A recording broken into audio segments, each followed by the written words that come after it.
Record. So excited to sit down with you, Gina. How are you? So well. I'm so happy to be here. Thanks Thank you for for giving me this space. thank you for saying yes. We've been talking about you coming on to share your story for some time, and I'm really honored that you said yes and the time is right, you know? Yes, absolutely. Life just got away from us. We've been planning it for my baby is 6.5 months old. So we've I been talking about it know. since then. Your sweet Levi will talk all about your journey to reach him and so glad. I have to share this first because you, I think, are the youngest woman who's ever reached out to me for support. You were 29 when you reached out to me, Yeah. and that was in October of 2022. Yeah. So a lot has happened up until that, before that, and I'll let you share your story. And it's been such a joy. We only had a couple of calls together as you prepared for your transfer. hmm And you reached out to me initially because of mindset and hmm had a little bit of a struggle. So I'll let you open it up. I mean, 1.5 years. I know you went through some fertility struggles, Yeah. and I'll let you begin. You and your husband, Yeah. you're in Kansas. Yes, I live in Kansas. I always kind of start out because definitely very much my personality. I grew up on the East Coast and then I went to college in the Midwest and I Hmm. married someone from the Midwest. So we live here in Northwest Kansas in a very rural area. And yeah, we started trying for a baby in 2020, somewhere around there, December 2019 or 2020. I Hmm. was 27 or 28 when we started trying. Hmm. And I kind of put off, we had been married since we were really young, 24 or so. And I put off childbearing because of my career and felt like that really made sense at the time. Never suspected that we would have trouble, but I guess it was always lingering in the back of my mind, kind of given a history with my mom had multiple miscarriages, and I knew she had endometriosis and had definitely a struggle having us, but we didn't talk about fertility all the time, just like most people. Hmm. But yeah, after a year of trying, my husband and I visited an OBGYN. OBGYN wasn't too concerned, but put us on Clomid. We had a miscarriage right away after getting pregnant on Clomid, and then subsequently had another miscarriage naturally right after that. So two miscarriages back to back, which was really, really hard, I think, especially after a year of infertility. You finally get pregnant and then it's kind of ripped away from you right away. And I was just surprised. And no one my age had really had miscarriages, none of my friends. I was aware, obviously, of miscarriages, but I was just very shocked and surprised and Yeah. really at a low place for sure. So after a bunch of diagnostics, kind of the whole normal rigmarole that you go through with OBGYNs, I decided to make a fertility consult with an IVF doctor in Denver because that's basically our closest city, and I did have some insurance, which was lovely. But So yeah, were there any clinics in Kansas that? so yeah, basically you can go to Wichita, which Mhm. is like 4 hours away from me, or Wow. Kansas City, which is 5.5 hours away from me. Mm. So I'm closer to the Colorado border. So Denver is about three and a half Okay. hours away. So it made the most sense. And then I started working at that time in Denver anyway. So it was like a whole, again, all of, Yeah. universes planning, whatever it is, it made absolute sense to go to Denver. And right away it was suggested that we do IVF. And the thought was that I had poor egg quality because I had a year of infertility. And then when I would get pregnant, I would miscarry. So that was the thought. And basically, after lots of diagnostics later, and you've been through it all, Yeah. we definitely were diagnosed with poor egg quality. So we ended up doing 3 retrievals before we even started talking about transfer. Free retrievals. Yeah. Yeah. They hadn't really done some of the basic testing initially, right? Wasn't that something you shared with me that in Yeah. hindsight it would have So been nice for them to identify AMH, all the yes. things? Yeah, so of course all the OBGYNs, I think again, you have a 28, 29-year-old girl coming into your Yeah. office that's complaining about not getting pregnant, and I don't think they take it seriously at all in the beginning. Mhm. And for me, obviously knowing a little too much about reproduction and being, my job, I'm a veterinarian, so I definitely come into the appointment already knowing a Yeah. lot about a lot of things. So that's also to a fault at times because I'm already 3 steps ahead of what the doctor is even talking about. Mhm. Um, but yeah, they didn't really do a whole lot from the beginning with me and didn't really even take it seriously. And the doctor never recommended that I go to a fertility specialist or anything. I just sought that out on my own. Really? Yeah, Okay. so I think he would have just kept doing Clomid with me if I had stayed with him, but I felt like 2 marriages back to back was definitely a cause for concern. So that Mhm. was my doing, making that appointment. Okay. Yeah. You had that medical background. So, Yeah. yeah, you understood a lot. And so, one of your challenges, it wasn't producing a lot of eggs, it was more of a quality. They weren't, would you say they were maturing, but then Yeah. fertilization? Yeah. I'll let you share. Yeah, so I had great maturation and I Yeah. responded really, really well to IVF medications, which is sometimes a huge issue for people. And that was not my issue at all. I would have like 21 eggs or so, and 18 of them were mature. So great numbers. Mhm. Sperm was not an issue in our marriage either, or our relationship, Yeah. or so we would have lots of fertilized eggs, but Hmm. they just would die off in the process of IVF. So you get that like day 5 call. And instead of, I expected that first round, I think we had 18 fertilized. I expected, oh, great, we'll have 5 or 6 that are, Yeah. at the end and ready for genetic testing. And we had one. And that was like shocking to say the least. Uh-huh. And they did recommend that we do genetic testing because I had already had miscarriages. And then that embryo came back abnormal, genetically abnormal. So they would not transfer it because I would just miscarry it. So Right. it had Mhm. like an extra chromosome or one less Mhm. of a chromosome. So it was just a shocking Yeah. process. And I didn't even like know where to go from there. And I started being like, okay, is this the cause for my infertility? Is this why I'm having issues? And they were just like, we don't know. Some people have a bad first round, and obviously you do have some history in your family of some issues, endometriosis, but they weren't thinking that that was my issue because I wasn't really having any signs of that. So Mhm. we subsequently did a second round. We got 2 embryos, and they both were healthy. So that was amazing. Yeah. And then we did a third round because I really felt strongly about, I'm young, I'm in the mode of doing this. I would love 3 children. Of course, that would be like my ideal situation. And on the third one, same numbers, like 21 eggs, 18 or 19 mature, Mhm. fertilized, but we did not get any blastocysts by day From the 5. third, that was a third egg retrieval, right? Yeah, on the third egg retrieval. So that's probably when I started to contact you, Mhm. somewhere around there, because it was just like, okay, I'm doing all of the things you're asking me to do.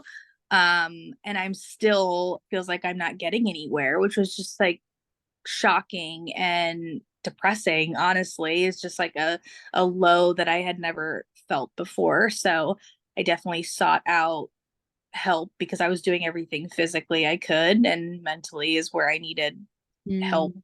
to kind of navigate the waters of where I was at. And didn't your clinic kind of just say, just keep your stress low? Well, that's like what they Yeah. encourage you to do, right? Like just minimize the stress and Yeah, they're like, you're like, what do you do for egg quality? And they're like, yeah, that's not really something that's researched at this moment. So you can try your hardest to, improve your stress. And obviously you've gone through 2 miscarriages and you're now on your third egg retrieval. Like, I don't know how you lower your stress. I don't know how Mm. you manage these things. And obviously I'm a woman that wants a family really, really bad. And I've already taken more steps than the average person.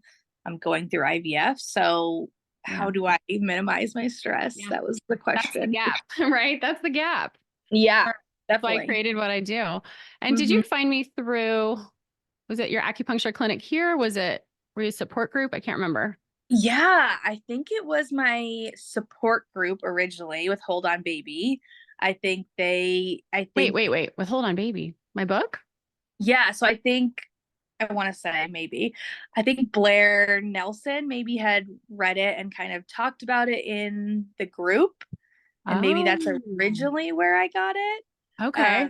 But it also could have been my acupuncture clinic too, because I would see your photo in my acupuncture clinic that you did some free support groups, but they were Um, never on like days when I was there. okay. Well, that's cool It, to know there's some support groups out there with my book. Love it. yes, yeah. So Fertility Rally was the support group that I Yeah. was in, and it was like nice for me because it was virtual, so it really accommodated my schedule. And Blair Nelson Yeah. definitely would recommend your book and talk Oh, about well, I know that. both And of them, Blair and Allie. Shout out to them. They're wonderful. absolutely. Oh So my gosh. So coming to me, you said you were doing all the things. You were trying the gluten-free, the dairy-free, you were doing yoga, acupuncture, but it was really that mindset piece.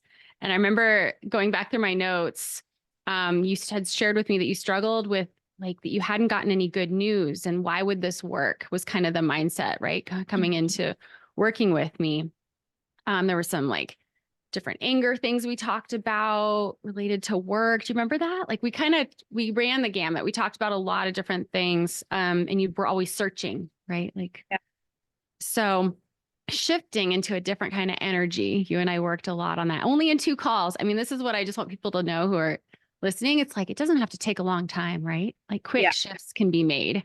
And so what were some of those shifts for you? Can you think back to maybe some of we did a chakra reading, I remember Yeah. identifying thing, I'll let you share.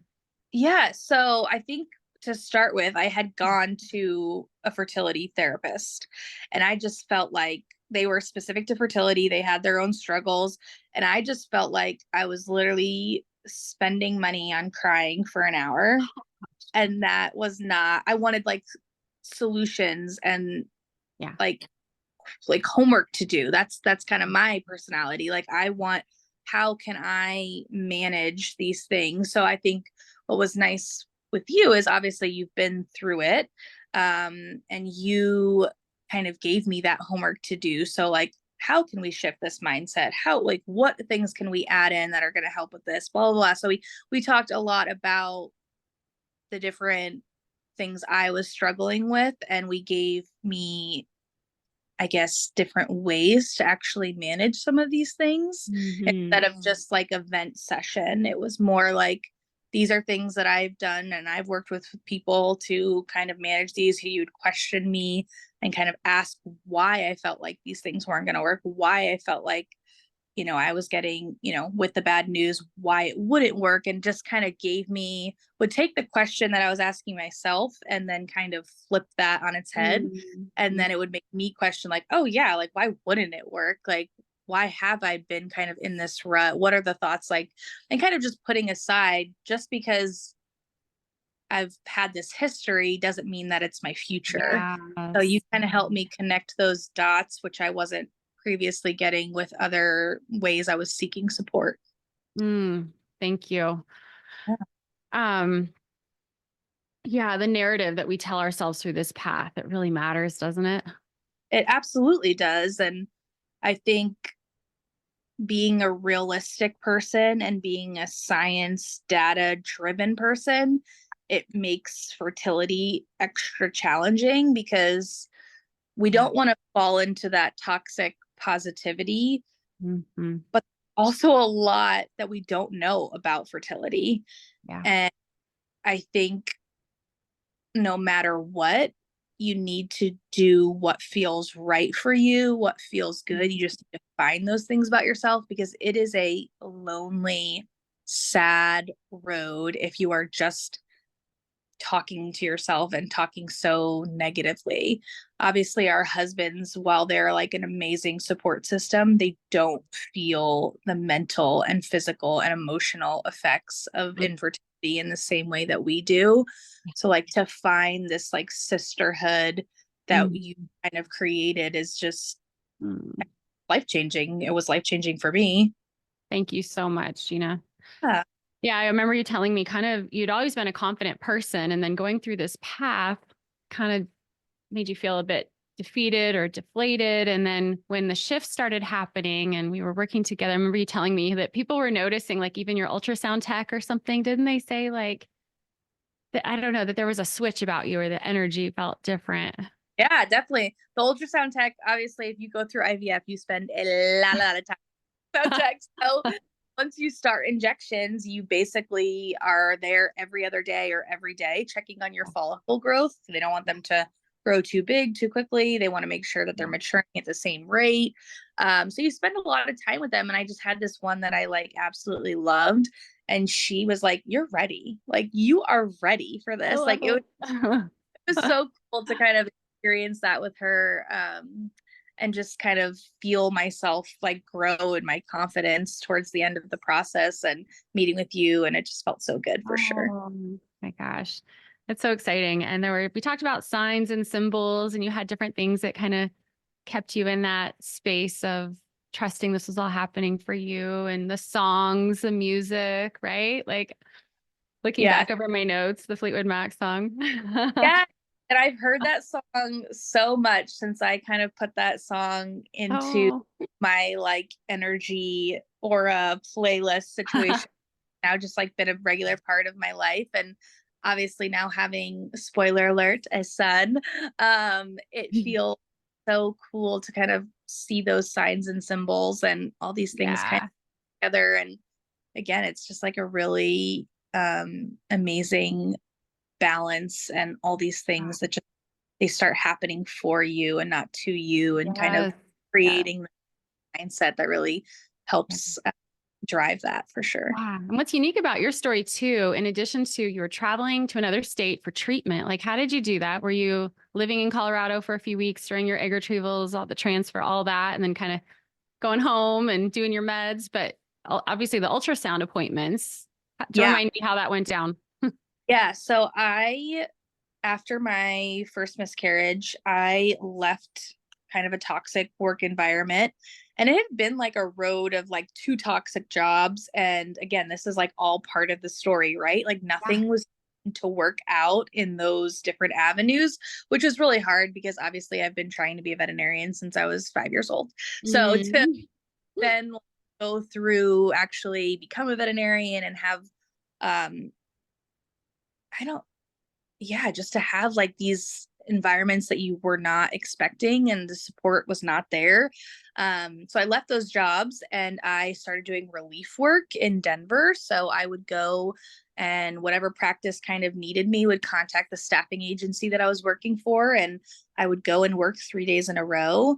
And then I would come back home. And obviously, if my appointments didn't line up with that, we would make it work. But I Yeah. had so much flexibility in these jobs. And again, this was happening like for me, not to me. Like, so while it was such like a negative experience of what I had left, it became this incredibly positive thing because I would never have been able to do IVF in the Mm.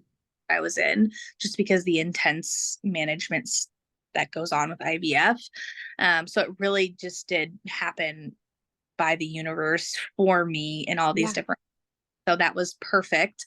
And then I had incredible flexibility. Like I basically just told the practices when I could be there. And again, they needed me. So it wasn't like they were hard on me or anything. I would say I Yeah. have an at 8 a.m. and they'd say, sure, great, sounds good. See you at 9, like whatever it was. So it was like the Yeah. perfect That's scenario. amazing. I'm really Absolutely. glad you're talking about work, because that was one of the questions on the intake form. I asked people about their job because you said it was a very stressful job. And I think how different your outcome could have been, if you had stayed in that kind of, you said toxic, work environment where that's not supporting you as you're trying to call in a baby. Yeah. Yeah, absolutely. So toxic. And like the first 5 years of my career were kind of toxic. And so Mm, trying to figure out all those things and manage the fertility, like it was yeah. just too much to handle. Yeah. And while we know that miscarriages are not caused by stress, it certainly doesn't help anything. It doesn't Right. help your marriage, it doesn't help, I mean, all these Mm, things kind of coming together and aligning. So now I'm in like pretty much my hope is that this is a career change for me. I'm Yeah. teaching in the field that I, obviously being a veterinarian in that field, but it's just something that came about kind of out of nowhere. And again, all these things are happening like all at Yeah. once Yeah. because of my job in Denver and doing the relief. I made great money and I was able to pay off my student loans. So I had Mm. $242,000 worth of debt. And so I paid that off like Wow. within, That's amazing. yeah, the first month that Levi was born. So it was just like Oh my all of this like gosh. energy and craziness like coming together. Wow. And now I'm in a role that makes a lot more sense for me and for my family and is not nearly as lucrative, but is definitely what I want to be doing. So it's, Yeah. when I say it now, like I wasn't planning on even talking about that, but now when I'm like just having these conversations with you, it's truly amazing. All these things that came together and it's just wild. Well, that's like the magic that can unfold when you step into this kind of open space and trusting in this unfolding and knowing you're going to be okay no matter what. I mean, just taking you back, I'm looking at my notes, like your transfer was end of December. Yeah. You were you were starting a new job the next week, January Yep. 5th. And like let's just throw that. I mean, seriously, like transfer, but you were in a great place, like Yep. so confident and just kind of like trusting, like, I got this, right? I remember you telling me it was just like this air about you was like, yeah, I'm good.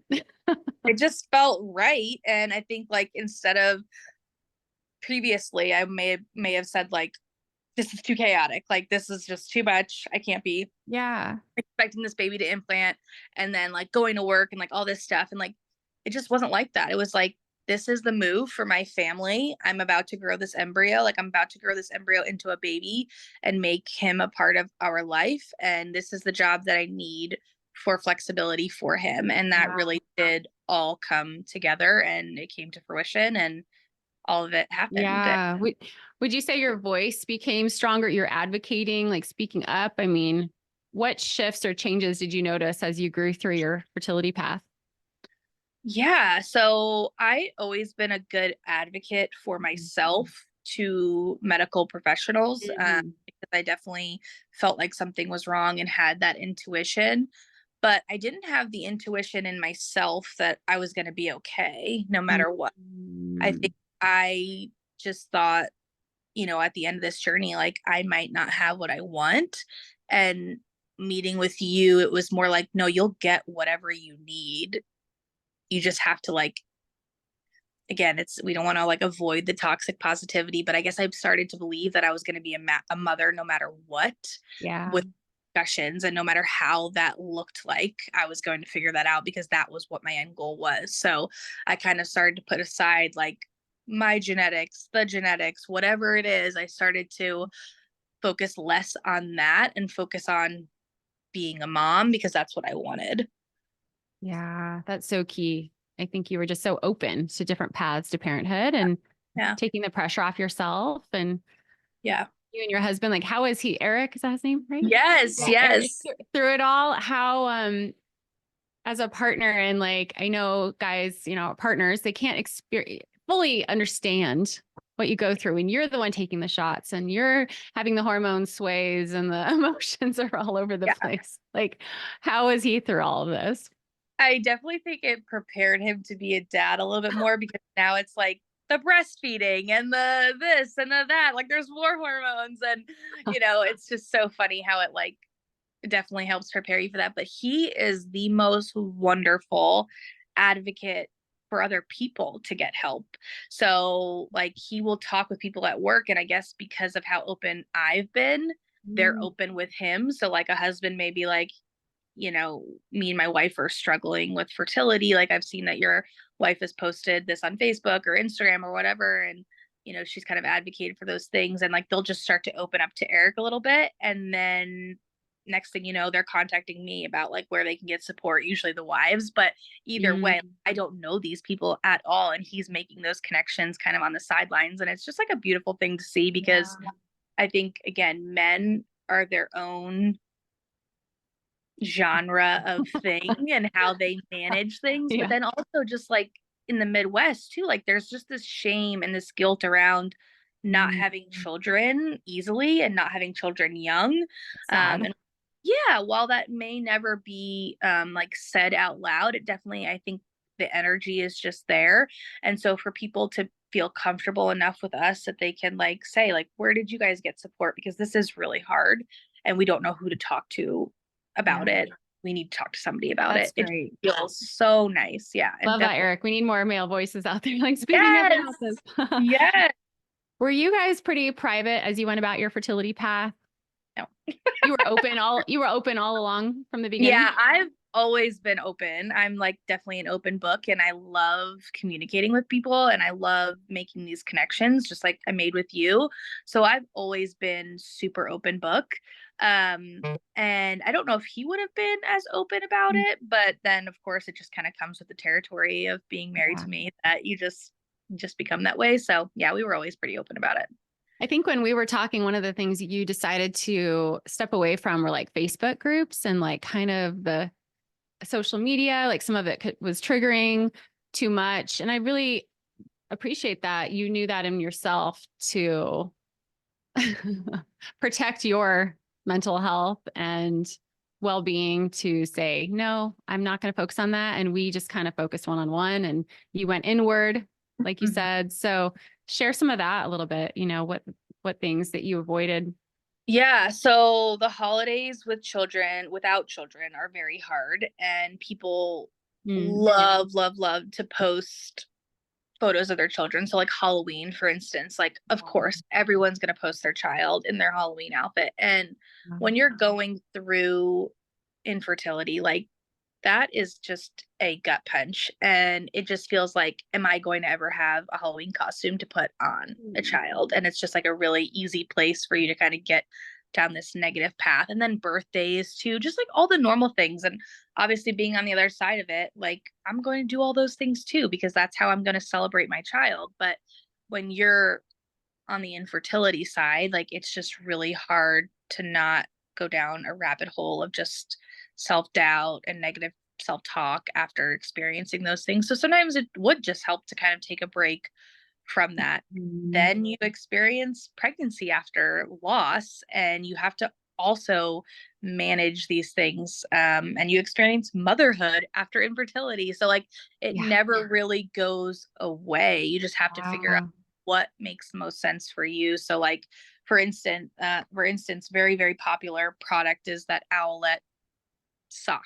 So it Mm, tells you oxygen status of your child. Um, I just did not feel comfortable going down that yeah. route given my history. I just wanted to um rely turn inward and rely on Yes. my instincts.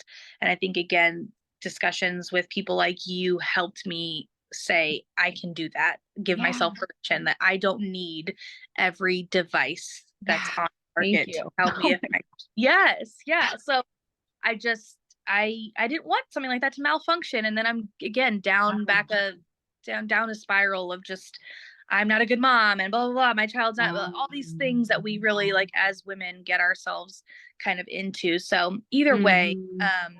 I just sometimes had to step away from those things and be okay with that and give myself permission to I do appreciate that. you sharing just kind of, these challenges, they don't just end like we struggle through fertility challenges and I did not personally experience miscarriage or loss in that way, and loss of embryos, but it's just there's different stages throughout this process, right? Like you said, pregnancy after infertility and the fear and then but it's you've developed tools and skills to really support you Yeah. into motherhood. What do you feel Yeah. like are some of those things that have helped you in your as a mom now? Like, Yeah, so I got a doula during okay. pregnancy because of like again, I was meeting with a fertility group, I was meeting with you, I was meeting with all these people that like Yeah. I knew how good it made me feel to get support Mhm. and I needed something else like that. So it didn't have to be fertility specific, but I wanted someone even in our small kind of rural area, I wanted to see if there was anyone out there that wanted to support women going through birth because this is a life Yeah. changing thing for sure. And I found an amazing resource and absolutely like a wonderful friend now and just a connection Oh. in motherhood, and it proved to really be needed. I ended up going through preeclampsia, so I delivered after being induced at 37 weeks, and it was a lot, right? But like you hear all about like birth trauma and all these things, and I wanted to do everything to kind of mitigate Yeah. those things as much as possible. So I found all these support and these resources through the different stages of motherhood. And now it is someone that I can call. She's had 7 children, I believe. So I have an Wow. ultimate resource on like, this isn't going well. What would you recommend? This isn't going well, and just that attitude of being so open-minded, I think has helped me create that support system, right? It's like Yeah. the whole village. I don't Yes. live right next to my mother, which makes me sad sometimes, but that's just the way it is. So how do I create that village? And so, lactation consultants, finding all these people that can Yeah. kind of help us, and not being afraid or shameful of our stories, no matter what it kind of involves, just to connect these dots and get the resources and make that village, even if it's It's not right there. so key. I'm so glad you're talking about support and so many different specialists and resources. It makes me think I'm going to update of my list and share more on my website, because I just think there are just so many unique holistic supports, postpartum and, preconception, and from functional medicine practitioners to fertility hypnotherapists. I know you Yeah. saw an acupuncturist. Yeah. Were there any other holistic kind of supports that you were doing along your path? So always with the yoga, I'm always Oh into yoga. yeah, fertility And yoga. yeah, I absolutely love yoga. Mhm. And then like the first months of motherhood kind of stepped away from that just because it wasn't like at my fingertips. Yeah. And I pulled my back out, and Oh, I was like, I need to get back to yoga. So kind of just reminding myself that it wasn't just mental, spiritual, it was definitely physical for me too. yeah. And obviously all the physical changes that come with motherhood have makes just some weak areas in the back. Sometimes you don't do anything that's easy on your back, so going back to yoga for sure has just helped me again kind of go back to that mindset, and that always is like great holistic feeling for Yeah. me. Being That's so in person good. helps for sure. That's so good. For anyone listening, kind of, who is struggling, and what kind of guidance would you give someone listening who maybe has experienced multiple, a lot of loss, in the waiting, taking Yeah. yourself back to that place? Can you think of what would you say to someone? Yeah, so I think no matter what this world opens you up to, there's limitless possibilities. If you truly would like to be a parent, I think no matter what, you can find a way to become a parent. And I think definitely going down this path allowed me to see that that was my end goal, kind of Mm. regardless of genetics, all these things. That being said, we talked a little bit about egg donor previously. Like egg Mhm. donor is so expensive. And if Mm. that's not an option, which we totally understand that that isn't an option for everyone, how are you going to find how to be okay with yourself? I think, Mhm. again, that turning inward, like, Mhm. how are you going to be comfortable with who you are if the fertility continues to be an issue? And that's what I wanted to find, because I was just at like such a low place, Mm. and I didn't want to be that person. I didn't want to be that way. I had experienced a lot of things that it made sense that I was in that way. But how do we manage these things now and move forward and be okay with who we are if we don't necessarily get what we originally thought was supposed to be for us? Mhm. The waiting is so hard. The timeline really, really was hard for me. Mhm. And I think being on the other side of it now, like, it really doesn't matter when these things happen for Yeah. you. No matter what, you're going to experience highs and lows after whatever you Mhm. do, whatever goal it is, whatever you get to. Like, challenges don't go away in life. So the timeline, time is a construct. Like, it really doesn't matter. And it's not, put that much pressure on yourself. So those are just some things I would Oh, find the thank you. resources to make yourself feel good for sure. That's so good, Gina. Yeah, letting go of a timeline. That's like my rule number one. I would never thought that my timeline would have been, and then like baby comes and like I was planning this September baby and I had an August baby and that was so hard for me. And again, it was just, Why? Why was that? I don't know, like Mhm. I never would have thought that like my baby was coming 3 weeks early and like I was Oh, yeah. just Yeah. so like, alarmed by the whole thing. I don't know why. It was just like so weird, but I we didn't have a car seat in the car. Oh, We didn't have a bag wow. packed. Like it was one of those situations where I had gone in for a regular appointment and I was not to leave. So again, this whole thing that time is just a construct, and it's just the timeline really doesn't matter, and you can't Yeah. get obsessed with it. Oh my gosh. That's good. Good advice. Well, yeah. Expect the unexpected, right? Like, Yeah. oh my gosh. Well, working with you is such a joy and seeing where you're at. I love it. This is just Yeah. incredible. I can't wait to meet little Levi. When are you out in Colorado again? I'd love to I connect. know. Come see. I'm not coming right now. It's snowing where you're at, right? Yeah, But no, bring him and just go to a yoga class out there. Come see you. yeah, I Things. love that. He truly is such a joy, and I I just look at him and I don't think again, like I'm so grateful that he is mine and my husband's genetics. This is a wonderful thing, but I don't think I would look any different at him if he, Mhm. and I just always try to say that because with our story, it felt very much like the next step was egg donor. Mhm. Um, and either way, I don't think it would have mattered. He's the perfect combination of whatever created him, all the things. Got it. Oh my gosh. True blessing. Thank you so much for opening up and sharing your story. You're going to help a lot of people. Yeah. Thanks. I appreciate it. And thank you for creating this space that a lot of people are just not even aware of and don't even know that they need. Mm. And I think about all the things that I did. Like I was just trying to create this blissful space for me. And now Mhm. about it, I really am in it. And it's just wonderful Yeah. able to Well, find. enjoy the bliss. It Thanks. gets better and better. Thanks. All right. Love you, Gina. Love Bye. you. You. Mwah. Bye. Bye.